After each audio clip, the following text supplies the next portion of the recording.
A loop is formed by two parallel conductors connected by a solenoid with inductance L and a conducting rod of mass m which can freely slide over the conductors. तो ये दो conductors हैं, इसके ऊपर एक ये rod है, इसका मास गिवन है, इसको v0 वेलोसिटी से प्रोजेक्ट किया गया है। ये एक सोलेनॉइड है जिसका इंडक्टेंस गिवन है। The conductors are located in a horizontal plane, uniform magnetic field B, पूरा अरेंजमेंट एक हॉरिजॉन्टल प्लेन में है और एक मैग्नेटिक फील्ड है B क्रॉस डायरेक्शन में perpendicular to the plane. The distance between the conductors is equal to L, यानी ये डिस्टेंस L है। At the moment equal to 0, the rod is imparted an initial velocity v0 directed to the right. Find the law of its motion x. तो x as a function of t निकालना है। The electric resistance is negligible. तो इसमें कोई resistance नहीं है circuit में, तो हमें x as a function of t find out करना है। Okay, this is initial condition.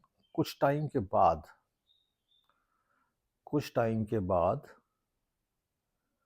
जब ये रॉड x डिस्टेंस आगे आ चुकी होगी, तो मान लो उस वक्त वेलोसिटी v है इसकी, और उस वक्त चूंकि वेलोसिटी v है और ये एक रॉड है जो कि मैग्नेटिक फील्ड में मूव कर रही है, तो एक इसमें EMF इंड्यूस होगा BLV। ये तो पता ही होगा कि एक रॉड अगर v वेलोसिटी से मैग्नेटिक फील्ड में मूव करे तो उसमें एक EMF इंड्यूस होता है BLV, और इस EMF की वजह से इसमें एक करंट आ जाएगी। तो मालूम है किसी रॉड में अगर करंट फ्लो हो तो जिधर करंट होती है उसी तरफ उसका L वेक्टर मान लेते हैं, और L क्रॉस B की तरफ फोर्स आता है। तो L इस तरफ है, B इनवर्ड है, तो L क्रॉस B की तरफ फोर्स आएगा, तो फोर्स की डायरेक्शन हमें मिल गई।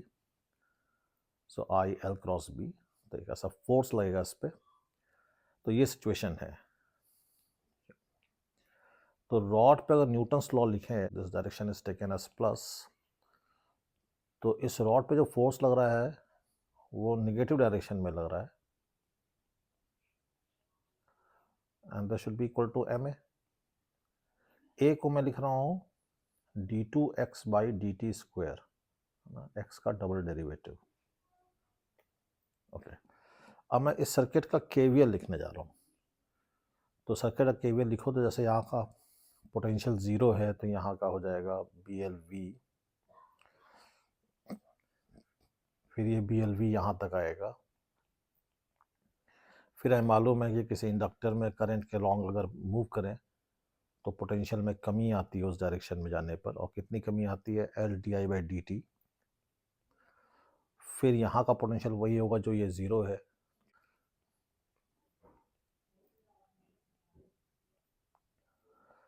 तो ये इक्वेशन बन गई KVL की। तो इन दोनों इक्वेशंस को हमें सॉल्व करना है।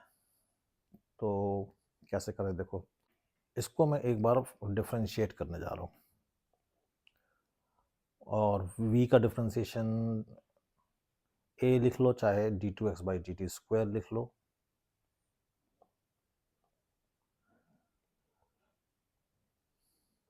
ठीक है, ये एक बार डिफरेंशिएट हो गया। तो अब मैं इस d2x/dt स्क्वायर की वैल्यू इस इक्वेशन से पुट कर रहा हूँ इस इक्वेशन में। तो क्या आएगा, -ILB इक्वल टू m, और d2x/dt स्क्वायर अब इस जगह से लेंगे, तो L/BL d2I/dt स्क्वायर। ठीक है, तो अब अगर इसको रीअरेंज करके एक तरफ ले आए सब, तो हमारी इक्वेशन ऐसे आ गई, d2I/dt square plus L square B square over MLI equal to 0। अब ये इक्वेशन देखो, ये SHM इक्वेशन से मैच कर गई। किसी भी वेरिएबल का double derivative plus some constant times variable equal to 0। This is basic equation, yes, differential equation of SHM। और यहाँ पर जो कांस्टेंट है ये ओमेगा स्क्वायर होता है। इसी ओमेगा से एसएचएम की इक्वेशंस को हम लिखते हैं। तो हमारा ओमेगा हमें मिल गया LB/√ml। तो इसका मतलब ये रॉड एसएचएम में ऑसिलेट करेगा। This will oscillate in SHM.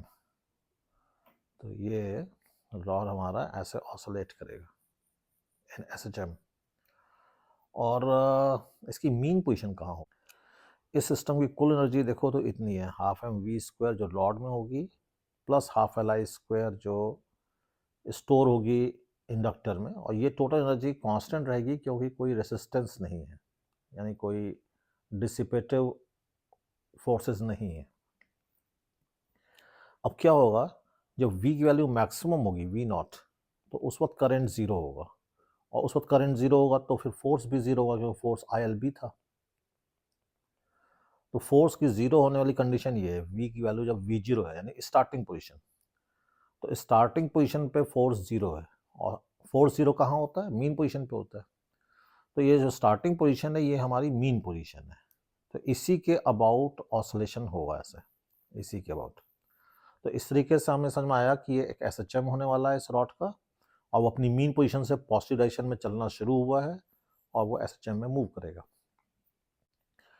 तो फिर हम एसएचएम की प्रॉपर्टी यूज़ करते हैं। तो एसएचएम में क्या होता है कि अगर कोई पार्टिकल मीन पोजीशन से स्टार्ट हो और पॉजिटिव डायरेक्शन में चले तो उसकी इक्वेशन ऐसे आती है, x is equal to a sin omega t। Omega हम निकाल चुके हैं, ठीक है। अब हमें a निकालना है कि इसका एम्पलीट्यूड क्या होगा।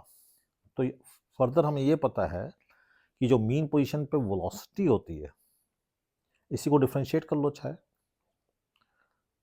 तो वेलोसिटी का एक्सप्रेशन आ जाएगा a omega cos omega t। तो टाइम जीरो पे जब वो मीन पोजीशन पे है तो उस वक्त वेलोसिटी v0 है, तो रख दो इसमें। तो टाइम जीरो पे ये वेलोसिटी आ गई, तो इससे a मिल जाएगा, a इज v0/ओमेगा। तो फाइनली में x का एक्सप्रेशन मिल गया, x इज इक्वल टू v0/ओमेगा साइन ओमेगा t।